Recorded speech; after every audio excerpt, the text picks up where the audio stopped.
Bonjour et bienvenue dans le monde du Goro Loco. Alors aujourd'hui, on va regarder l'imprimante SK1 de Two Trees. C'est celle qui est là, c'est une Core XY qui m'a été envoyée il y a quelques mois. J'ai pris quelques vacances, donc c'est pour ça que ça a été un petit peu plus long. Puis aujourd'hui, on va parler un petit peu de ses particularités.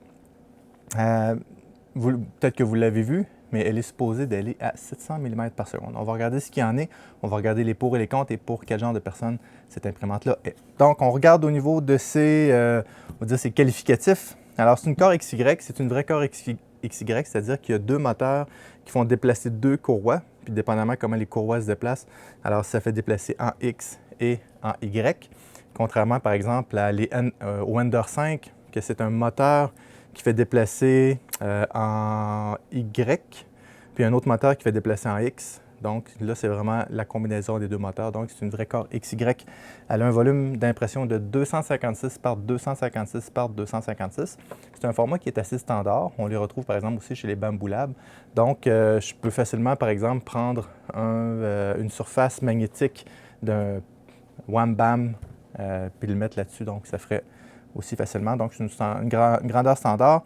En passant, les Core XY peuvent aller un petit peu plus vite que les cartésiennes parce que le Core XY, le plateau ne bouge pas, à part en hauteur. Alors, le plateau fait juste descendre, puis c'est ma tête qui se promène. Ce qui fait que lorsque j'ai une pièce qui est un peu haute, les imprimantes cartésiennes, que c'est le bed qui bouge avant-arrière, je vais avoir un petit peu plus d'artefacts sur mes angles, étant donné que la pièce va vibrer un petit peu, puis si j'ai une pièce très lourde et très haute, elle risque de décoller. Donc, je peux imprimer plus vite avec une cartésienne du fait que la pièce ne bouge pas, c'est la tête qui va s'énerver en haut au lieu que ce soit la pièce qui grouille. Donc, elle a un clipper dessus avec mainsail et fluide qui n'est pas trop modifié. Il serait facilement personnalisable. Donc, ça peut être une bonne chose. Nivellement automatique par induction, c'est-à-dire qu'il y a un petit détecteur par induction en arrière de la buse qui détecte le métal. Donc, si vous mettez un verre dessus, ça se peut que la buse aille planter directement dans le verre parce qu'il ne détectera pas le verre. Donc, n'oubliez pas, surface en métal. Bon. Il y a un bed magnétique. Il y a deux petits guides à l'arrière, ce qui aide à le placer rapidement. Donc, ça va quand même bien. C'est deux vis à l'arrière. Puis, j'ai un côté mon plateau là-dessus. Je pourrais mettre, comme j'ai dit, un Wham Bam magnétique. C'est juste que je n'utilise pas les vis comme guide. Je fais juste attention quand je le place. Donc, ça va assez bien. Surface PI texturée seulement que d'un côté. D'un côté, elle est texturée. De l'autre côté, c'est le métal pur. Ce que je pourrais faire, je pourrais acheter une feuille de PEX ou n'importe quoi et le coller dessus. C'est juste ça enlèverait un petit peu de force magnétique. Donc, il faut s'assurer de savoir ce qu'on fait si je mets une surface de l'autre côté. Puis si j'imprime, par exemple, de l'ABS, l'ABS a un fort pouvoir de rétraction qui va tirer très, très fort sur le bed. Là. Si je perds de la force magnétique, ça pourrait causer un problème. Donc, peut-être le laisser comme ça. Ensuite de ça, rails linéaires sur tous les axes, c'est-à-dire que j'ai deux rails linéaires ici sur les côtés. Donc, mon axe, quand elle se déplace comme ça ici, c'est des rails linéaires. J'ai un autre rail linéaire pour mon X. Donc, j'en ai un Y en X. Puis aussi, j'ai trois axes des Z qui ont aussi des rails linéaires, les deux d'avant. Celle d'en arrière, c'est juste une vis. Donc, c'est des bonnes rails linéaires, donc c'est quand même bien. La buse va jusqu'à 300 degrés. Elle va vraiment jusqu'à 300 degrés. L'extrudeur est direct drive. L'extrudeur est dans la tête. Ce n'est pas un extrudeur déporté qu'on retrouve ici. Double roue d'entraînement, c'est ce qu'on retrouve de plus en plus là, c'est sur ce type d'imprimante-là. De toute façon, si je veux imprimer très vite, des fois, il faut que je pousse mon filament quand même assez fort. C'est recommandé d'avoir un extrudeur à double roue d'entraînement. Ensuite de ça, sur le côté, j'ai un port réseau, j'ai un port USB 2, un port USB 3 et un port de diagnostic. Et j'ai aussi l'antenne pour le Wi-Fi. Bon, j'ai mon commutateur, puis j'ai ma prise électrique. Entre mon commutateur pour l'alimentation et mon fil d'alimentation, j'ai un fusible. Petit détail, mais c'est intéressant d'avoir un fusible là, une sécurité supplémentaire. Donc, on peut brancher une caméra facilement. J'ai branché une Logitech, c'est une C301 si je me souviens bien. Dans le port USB, je l'ai mis là, puis ça a fonctionné. Plug and play. Il y a juste, j'ai remarqué que certaines caméras, des fois, il faut redémarrer l'imprimante pour que Clipper le détecte, ou simplement redémarrer, là, c'est quoi déjà il y a un service que je peux redémarrer dans Clipper pour faire voir la caméra, mais si vous ne savez pas c'est lequel, simplement redémarrer l'imprimante. Ensuite de ça, il y est supposé avoir un accéléromètre dans la tête. Il y a une lumière en avant ici qui fonctionne très bien, on va le voir dans un instant, elle va vraiment bien. C'est pas une petite lumière anémique comme on retrouve par exemple dans les Bamboo Labs, qui ça donne juste un petit peu de lumière en dedans, mais celle-là éclaire vraiment bien. Carte mère. La carte mère, c'est une Two Trees T1 V1.0. J'ai pas trouvé le pin-out de la carte. Donc, pour faire un nouveau firmware, ça pourrait être compliqué. Il faudrait que je parte d'un firmware existant, par exemple celui qui est dans l'imprimante, et que je le modifie. Donc, je n'ai pas trouvé la documentation détaillée de la carte. La carte vient avec 5 drivers TMC2209, qui sont des très bons drivers. Puis, chose intéressante, alors j'ai 5 axes, 5 drivers sur la carte mère, et ça dit que mon Z a 3 axes indépendants. Puis j'ai mes 2 axes XY et j'ai mon extrudeur, ce qui fait un total de 6. Alors je me suis cassé la tête, comment c'est possible que j'ai 6 steppers moteurs, puis j'ai 5 drivers. C'est que...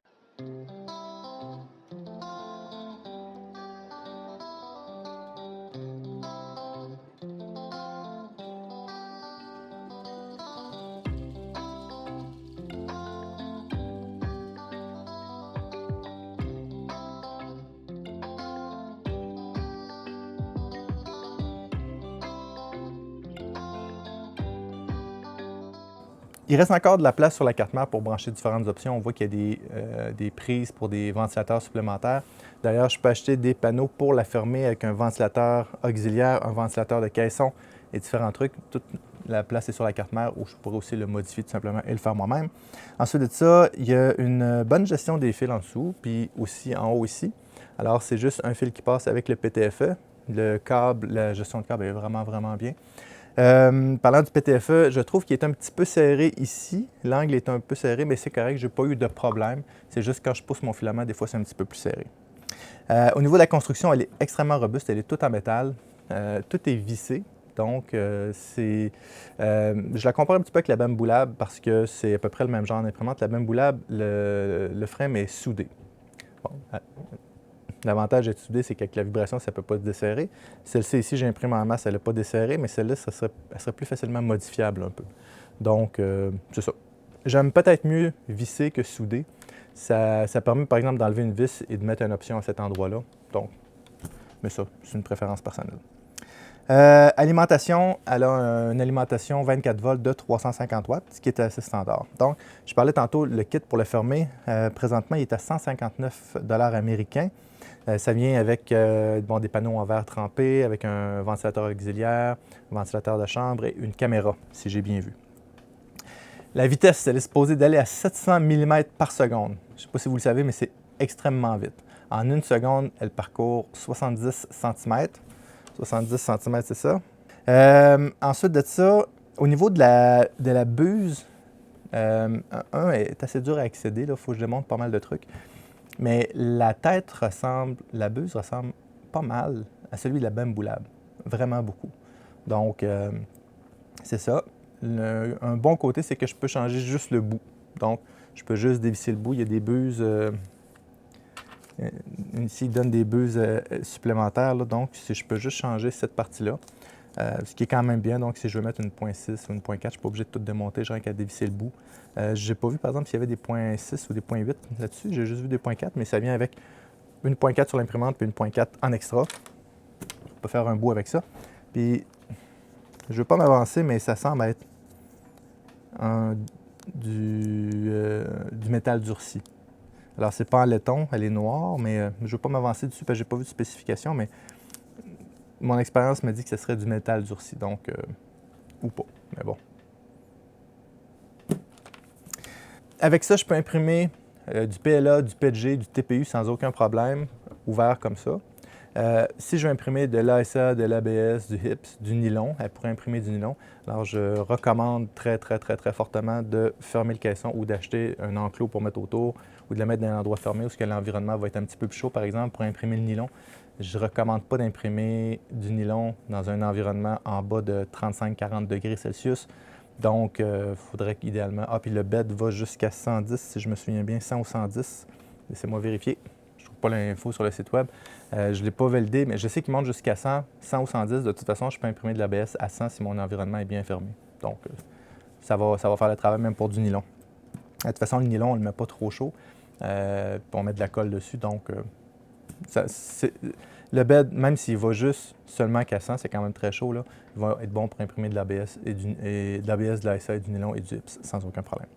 Ça vient avec 1 kg, en tout cas la mienne venait avec 1 kg de PLA, c'est marqué High Speed PLA, autrement dit haute vitesse, blanc.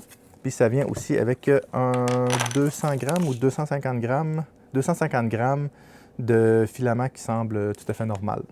Alors, c'est ça. Donc, une petite bobine.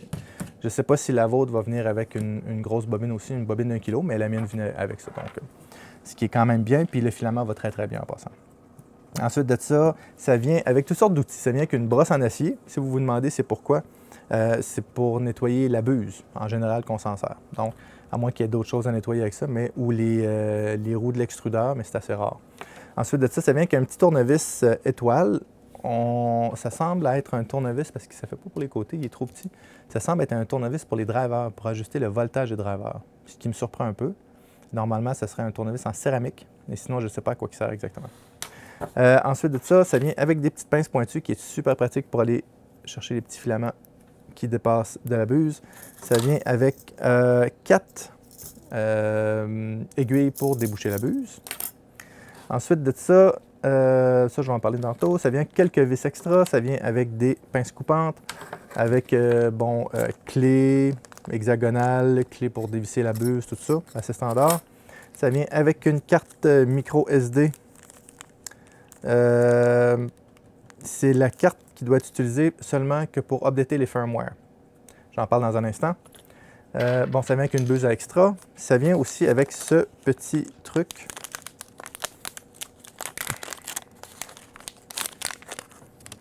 Un petit programmateur, puis de MakerBase.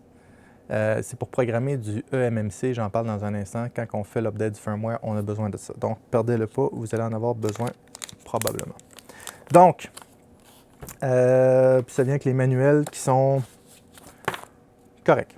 Alors, pour l'assemblage, ce n'est pas les meilleurs manuels que j'ai vus, mais ils sont corrects. Ils font le travail. Donc, ça, c'est pour les spécifications de la machine. Maintenant, on va regarder au niveau du montage. Le montage est très, très facile. Dans le fond, il y a des petits supports à enlever sur les rails linéaires qui empêchent les différents axes de bouger et des morceaux de foam un peu partout que j'enlève. Ensuite de ça, je mets le support à filament, je connecte l'écran, je mets ça là. 15 minutes, elle est fonctionnelle.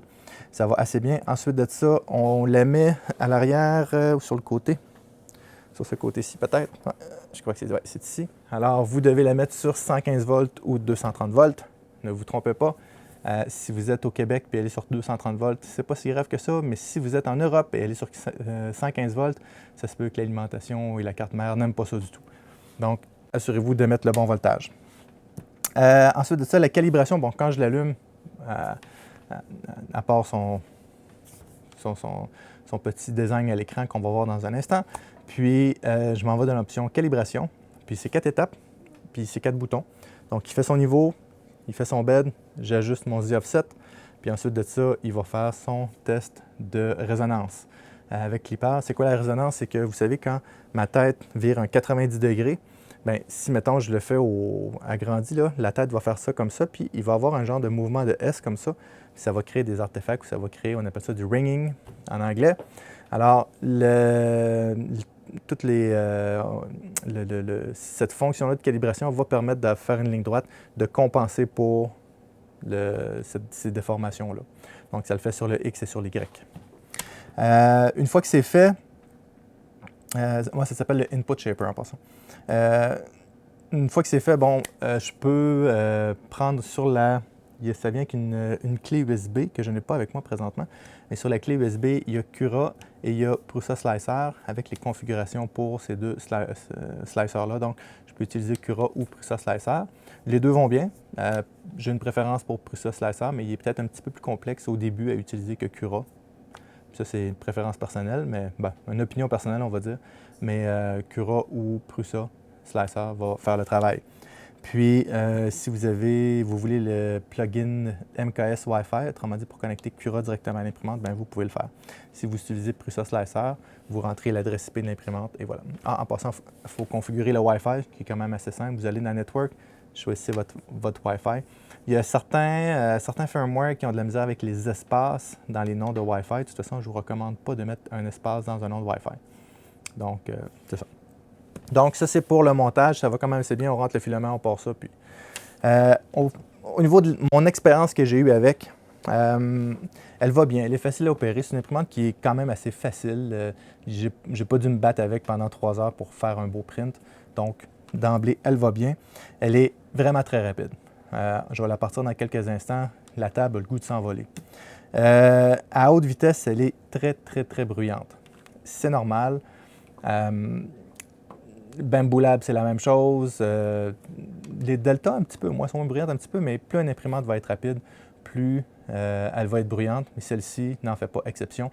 Les ventilateurs sont aussi très bruyants. Ils font comme un sifflement agressant.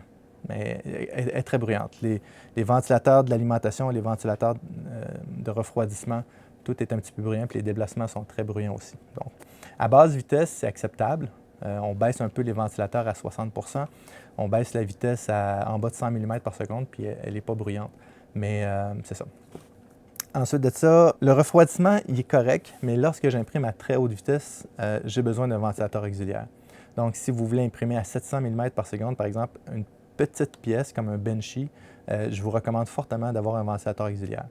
Sinon, vous descendez un petit peu la vitesse, puis ça va quand même faire bien le travail. Donc, je dirais que ce serait l'idéal qu'elle vienne avec un ventilateur auxiliaire, même ouverte. OK? Par exemple, la P1P, c'est ce qu'elle avait. On pouvait mettre un ventilateur auxiliaire sans nécessairement mettre le caisson fermé dessus. La qualité est excellente jusqu'à environ 200-250 mm par seconde. Elle a une très, très belle qualité. Après cela, la qualité est OK. Passer 250, mettons 300 là, dans le meilleur des cas, dépendamment de la forme et du modèle, là, je suis capable d'avoir une très, très belle qualité. Passer ça, évidemment, le filament sort plus vite. Ça prend un filament qui va être plus adapté. Il faut que je monte ma température. Si ma buse ralentit dans certaines régions, parce que, mettons, dans mon slicer, j'ai dit en bas de 20 secondes, tu ralentis l'impression pour que le filament ait le temps de refroidir, le filament va être plus chauffé un peu, plus de stringing. Donc, lorsque j'imprime à des hautes vitesses, ça prend une machine bien guérie, puis c'est pas n'importe quel modèle que je m'imprime à haute vitesse aussi. Donc, c'est pour ça que j'ai passé 300 mm par seconde, 250 mm par seconde. Vous devez commencer à ajuster certains trucs dans le slicer pour avoir une qualité impeccable. Au niveau du PETG, je vous recommande de tourner entre 100 et 200 mm par seconde maximum. J'ai remarqué que le PETG à haute vitesse, ça ne donne pas des bons résultats. Donc, c'est pas possible, puis ça c'est quelque chose que je trouve un petit peu tannant, c'est pas possible d'enlever et de mettre le filament manuellement.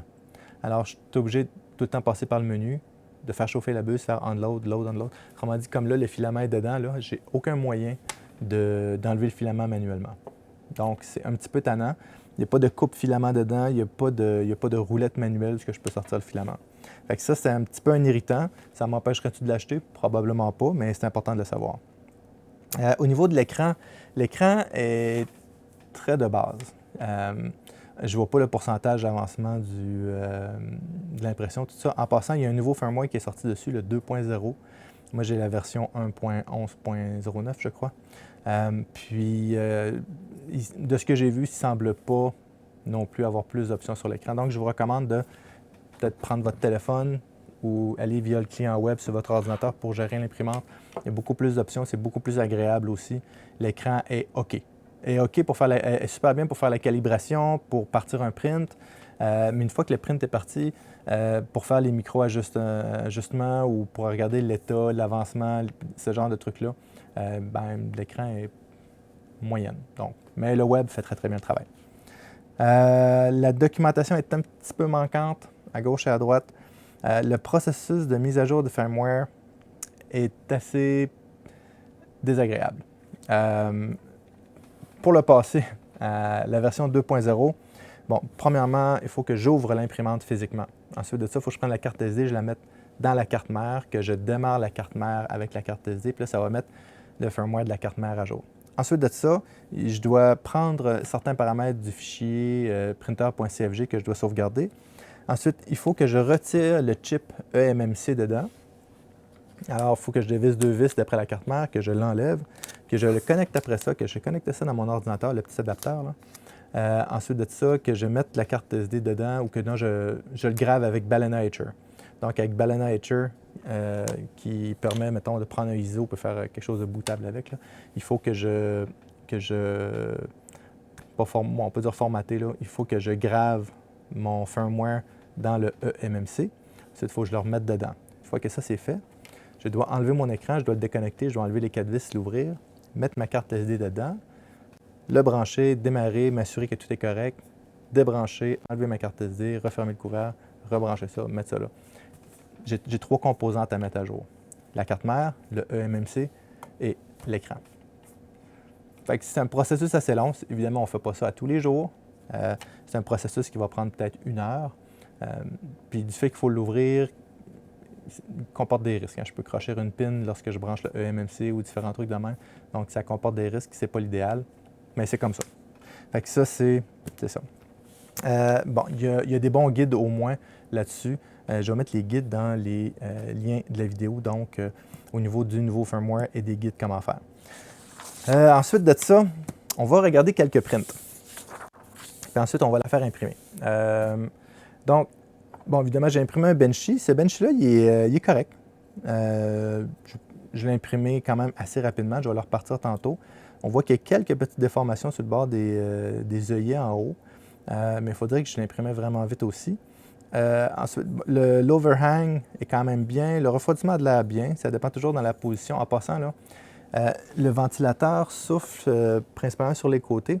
Il ne souffle pas en arrière. Donc, si des fois, je vois que mon refroidissement n'est pas bon, je peux simplement, dans mon slicer, changer la pièce d'angle, le mettre en angle ou le virer de 90 degrés, puis des fois, ça va régler le problème de refroidissement. L'overhang est bon, la cheminée n'est pas fondue.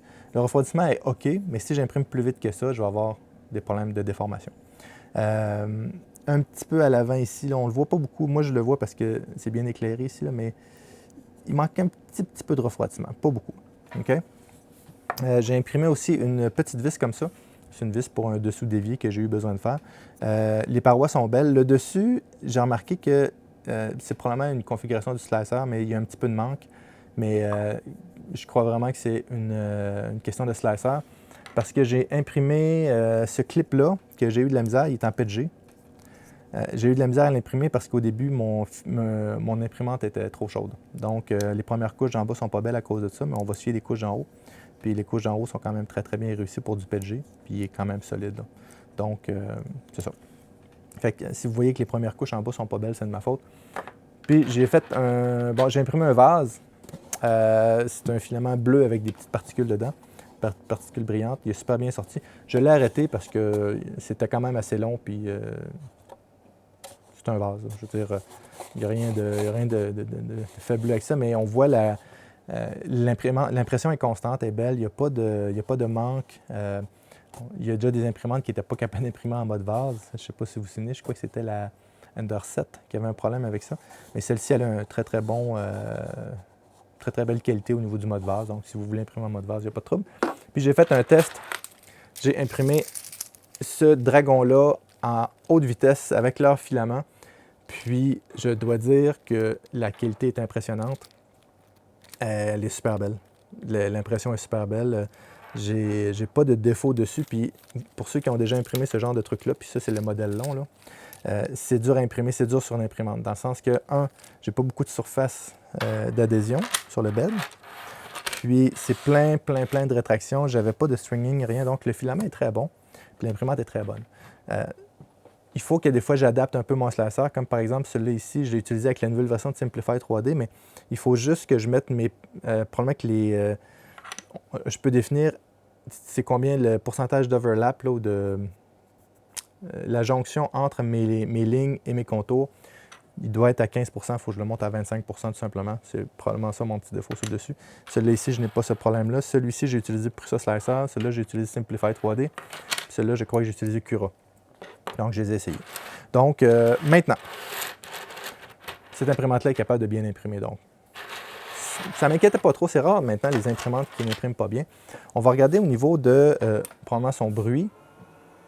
Alors, c'est pour ça que je ne l'ai pas laissée ouverte tout le long.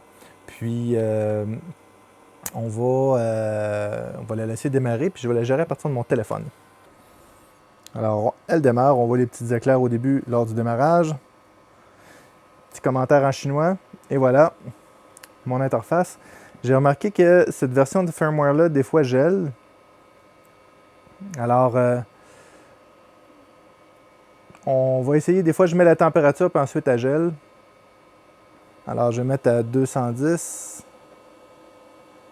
OK. Et je vais mettre le bed à 65. Alors, elle est en train de chauffer. Ensuite de ça, les autres options qu'on a. Ici, je peux allumer la lumière.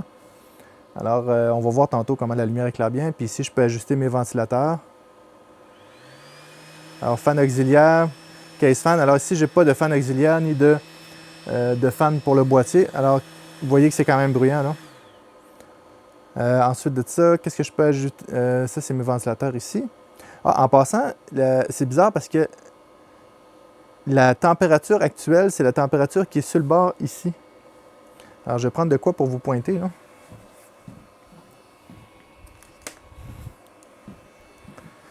Alors, la température actuelle, c'est la température qui est de ce côté-ci et non de ce côté-ci. Donc, ce qui fait que, il faut tout le temps lire ici. C'est un petit peu, des fois, mêlant. Au niveau du setting, bon, je peux faire mes déplacements. Alors, je peux faire mon home. Alors, elle va faire son home tranquillement. Parfait. Là, pour faire le home du Z, c'est lui-ci. Je vais juste débloquer les moteurs. Est-ce que je peux faire ça déjà? Ça me c'est ici, quelque part. Il y a une place pour débloquer les moteurs. Ou pas. Ici. Et voilà. Parfait. Alors, avec des déplacements, ici, pour faire le chargement-déchargement du filament, donc je choisis ma température. Je n'ai pas le choix de passer par là pour charger ou décharger. Puis ici, j'ai le même contrôle des fans qu'on a vu tantôt. Ici, j'ai différents fichiers. Alors, je pourrais aller sur ma clé USB. Je n'ai pas de clé USB présentement. Puis des choses que j'ai imprimées, qui ont marché ou qui n'ont pas marché ou que j'ai arrêtées. Ensuite, ici, je peux baisser l'intensité de l'écran. Ce qui peut être bien des fois, là, quand j'ai, par exemple, être à côté de mon lit, mais je vous le dis, vous ne voulez pas ça à côté de votre lit. On peut mettre un screen off. Ici, ça marque none, mais après un certain temps, je ne sais pas pourquoi, mais elle devient quand même inactive après un certain temps. Donc, même si c'est marqué none, elle devient inactive après un certain temps. Puis ici, je pourrais changer la langue. Ensuite, ici, mon réseau. Donc, en bas, j'ai mon adresse IP. Puis l'option Calibrate que je vous parlais, c'est ici. Alors, la première option, quand je l'ai, je fais cette option-ci. Je crois qu'elle fait son Home dans ce cas-là. Ensuite de ça, je viens faire mon Z offset. Ensuite, je viens faire mon nivellement de bed. Et ensuite, l'input shaper pour les différentes vibrations. Puis ici, bon, j'ai le online manuel, les contacts, ce genre de trucs-là. Donc, le menu est assez basique. Je vais partir à l'impression pendant qu'on la regarde aller. Alors, j'ai un Benchy quelque part là-dedans. Alors, un cube, c'est pas ça que je veux. Alors, j'ai un Benchy 18 minutes. Print. Maintenant, je vais placer la caméra pour qu'on puisse voir l'impression partir. Alors, je vais utiliser les petites pinces pour le bout de ma buse.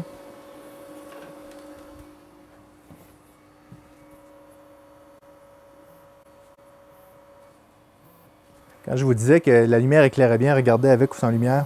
Alors, sans lumière. Oups. Alors, on va attendre parce que les instructions ne sont pas très rapides. Quand je fais mon nivellement, il attend la fin du nivellement. Alors, on voit la lumière est toujours allumée. Alors, là, la lumière est fermée. Alors, j'allume la lumière. Elle n'est pas encore allumée. Et voilà. C'est parti.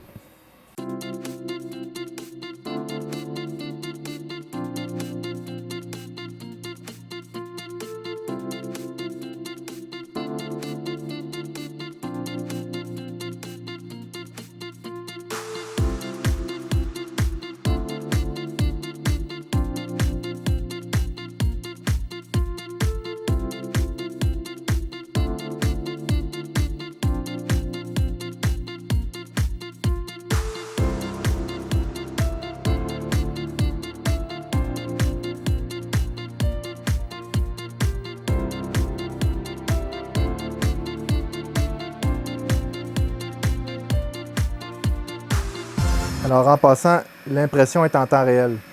OK? Alors je pense que vous entendez le bruit, puis vous voyez à la vitesse qu'elle imprime aussi, là. Alors les déplacements sont extrêmement rapides. Puis là, vous ne voyez pas ma table présentement, mais ma table a le goût de s'envoler.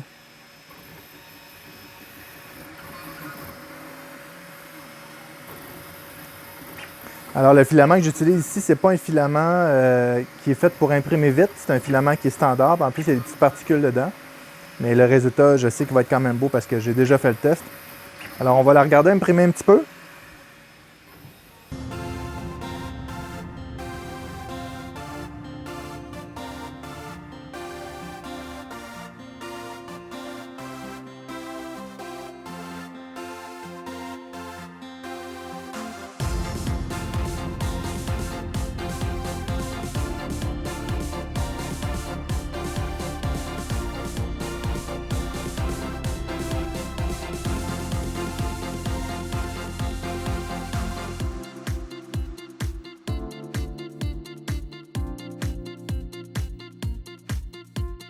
Alors quand je vous disais qu'elle imprimait vite, mais qu'elle était bruyante aussi, je tiens ma table parce que ma table a le goût de s'envoler. Donc, pendant qu'elle imprime,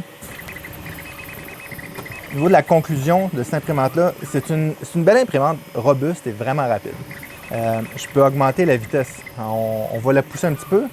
Alors, je la contrôle avec mon téléphone parce que c'est un petit peu plus facile. Alors, oups, j'ai changé quelque chose. En faisant un zoom, j'ai changé la vitesse du ventilateur. OK. Alors, je vais augmenter la vitesse de 200 %.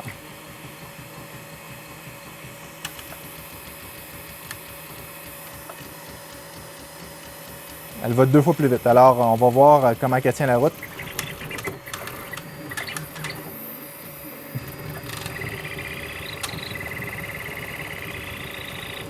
Alors, la vitesse ici, ça dit...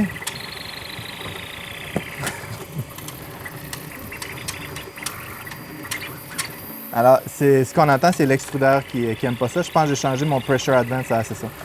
Le bruit qu'on entendait, c'est parce que j'ai accroché le Pressure Advance. C'est l'extrudeur qui faisait un drôle de bruit. Donc, c'est ça. Donc, je vais augmenter la vitesse.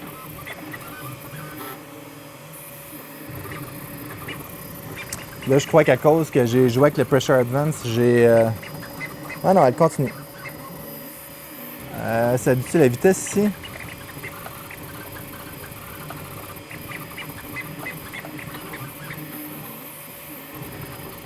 J'ai vu 724 mm par seconde.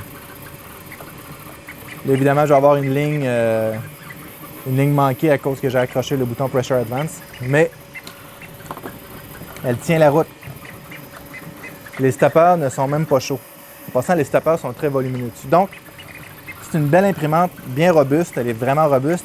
À date, elle est plus robuste que ma table, en tout cas. La qualité est très bonne. Je dirais pas parfaite.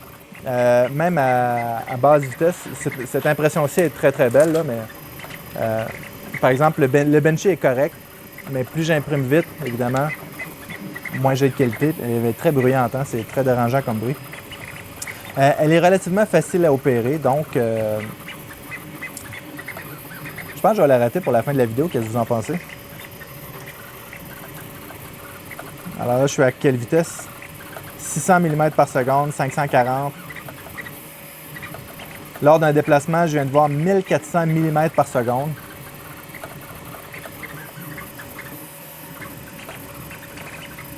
Je vais la laisser continuer. Bon, mis à part la ligne que j'ai accrochée le Pressure Advance, là, on va laisser continuer puis on va regarder le Benchy après. Alors, je vais mettre l'enregistrement sur pause puis on reprend ça après. Ou ce que je vais faire, je vais pointer la caméra dessus à cette vitesse-là puis on va la regarder aller.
C'était quelque chose à voir aller. Alors, je vais le décoller. Il décolle bien. Bon, mis à part la ligne que je me suis trompé avec le Pressure Advance, si je regarde le reste, j'ai un peu de stringing, mais écoutez, je l'ai vu se déplacer à 1400 mm par seconde. Je pensais bien que le print aurait arraché lorsqu'il faisait les arches, mais non, le benchy, mis à part le stringing, est quand même bien. J'ai pas de déformation, le refroidissement semble suffisant. Alors évidemment, là, bon, ma ligne est venue exactement dans la partie où ce qui était le plancher de mon benchy, mais le reste est vraiment beau. Eh bien, puis je suis capable de voir en combien de temps qu'il l'a imprimé. 19 minutes. Donc, je pense qu'à cause de l'accélération, puis tout ça, 18 minutes, 19 minutes incluant le temps de chauffe, tout ça, donc mettons 16 minutes d'impression, ce qui est quand même très raisonnable pour un benchy. Puis un benchy qui est bien. J'ai vu des benchies de 5 minutes, mais tout fondu, là. Mais celui-là, il est quand même très bien réussi. Donc, on va fermer ça pour s'entendre. Donc, si je fais une conclusion, belle imprimante, très robuste. C'est une belle construction. Elle est vraiment très rapide. Alors, si vous voulez une imprimante rapide, c'est le genre d'imprimante que vous allez désirer avoir. La qualité, elle est très bonne. Je ne dirais pas excellente parce que j'ai vu des imprimantes que la qualité était un peu supérieure en général. Okay? C'est souvent à cause du slicer. Je pense que si je prendrais le temps de bien configurer le slicer, je pourrais avoir des impressions qui sont excellentes, mais l'impression est quand même très, très bonne. C'est-à-dire que sur 10, je leur donne autour de 8,59. Donc, c'est quand même très, très bien. C'est une bonne imprimante. Elle est facile à opérer, elle n'est pas compliquée. Quelqu'un qui débute, même avec Clipper, n'aura pas de trouble, sauf pour la mise à jour du firmware. Donc, je crois qu'elle a beaucoup, beaucoup de potentiel. La structure est facilement modifiable. La mise à jour, excusez-moi pas la mise à jour, mais l'installation de panneaux sur le côté pour la fermer semble un processus relativement simple. Une fois fermé, on peut imprimer plusieurs matériaux là-dessus. Donc, ça, au niveau de ses points forts, c'est la construction, la vitesse, la capacité à imprimer tout type de filament. Puis ça, c'est vraiment ses gros, gros points forts. Ses points faibles, je dirais qu'il y en a 3. Alors, la gestion du firmware, la mise à jour du firmware est vraiment désagréable. Le bruit, c'est un point faible, mais toutes les imprimantes à haute vitesse vont avoir ce point faible-là. Puis la documentation qui manque un petit peu. Donc, c'est pas mal ça pour cette imprimante-là. Je trouve qu'elle a beaucoup de potentiel. Je vais la garder pour imprimer principalement du PLA, du fait qu'elle est ouverte. Puis je n'imprimerai pas à des vitesses extrêmement vite, à moins que j'ai besoin d'une pièce très, très, très, très rapidement à cause du bruit. Si vous avez un atelier qui est bien insonorisé, tout ça, vous voulez avoir un parc complet de ça, je trouve que c'est très, très bien. En passant, là, le filament sur le côté, c'est vraiment une bonne chose. Il y a des imprimantes qui sont à l'arrière, puis c'est tout le temps suivant, tandis que sur le côté, il ne prend pas énormément de place, c'est juste que vous ne pouvez pas mettre une imprimante plus proche que ça, autrement dit, l'espace d'une bobine. Donc, mais il serait facilement déplaçable. Vous pourriez le mettre à l'avant ou à l'arrière si vous voulez. Ou d'en mettre un simplement externe. On a juste à changer où ce que le PTFE va, puis ça serait quand même assez simple. Donc, une autre belle imprimante de Two Trees. Two Trees font, en passant, Big Tree Tech et Two Trees, je crois que c'est la même compagnie. Il y en a un qui est plus spécialisé dans les imprimantes, l'autre plus dans l'électronique. C'est une belle imprimante, rail linéaire partout, tout ça. Belle construction. Donc, bravo à Two Trees pour cette imprimante-là. Au niveau des prix, elle est présentement spéciale, c'est des dollars américains que je vous dis là, 499 dollars américains. Normalement, je pense qu'elle est à 599, il y a un 100 dollars américains de rabais dessus. Les panneaux sur le côté vaut 159 dollars. Puis je pense qu'on peut avoir le package imprimante et panneaux sur le côté pour 590 ou 593 $. Il me semble que j'ai pris en note quelque part. Ouais, c'est ça ici. 592 $. Donc, en dollars américains. Alors, en Europe, les prix sont peut-être différents, au Canada aussi. Certains, faites attention, il peut y avoir du prix de shipping ou des frais d'import. Est-ce qu'il y a d'autres imprimantes compétitrices dans ces prix-là? Absolument. Est-ce que ça vaut la peine de magasiner? Oui. Alors, vous connaissez ses forces, vous connaissez ses faiblesses, vous cherchez une imprimante qui est facilement modifiable, que vous pouvez imprimer très rapidement. Le bruit n'est pas un problème pour vous si vous voulez la fermer. Dans ces types d'imprimantes-là, évidemment, il y a la bamboulable, la P1P, la P1S. P1S qui est un petit peu plus cher, peut-être plus la P1P. où il y a la Creality K1 qui sont dans les mêmes gammes de prix / fonctions. Donc, c'est ce qui fait le tour pour cette imprimante-ci. Une vidéo quand même assez longue, mais qui est quand même assez complète aussi. Hein. Donc, si vous voulez avoir une idée si vous devez l'acheter ou pas, bien, vous avez pas mal d'informations. Donc, merci beaucoup aux supporters de la chaîne qu'on voit défiler ici présentement. Si vous n'êtes pas abonné à la chaîne, c'est le bon moment pour vous abonner.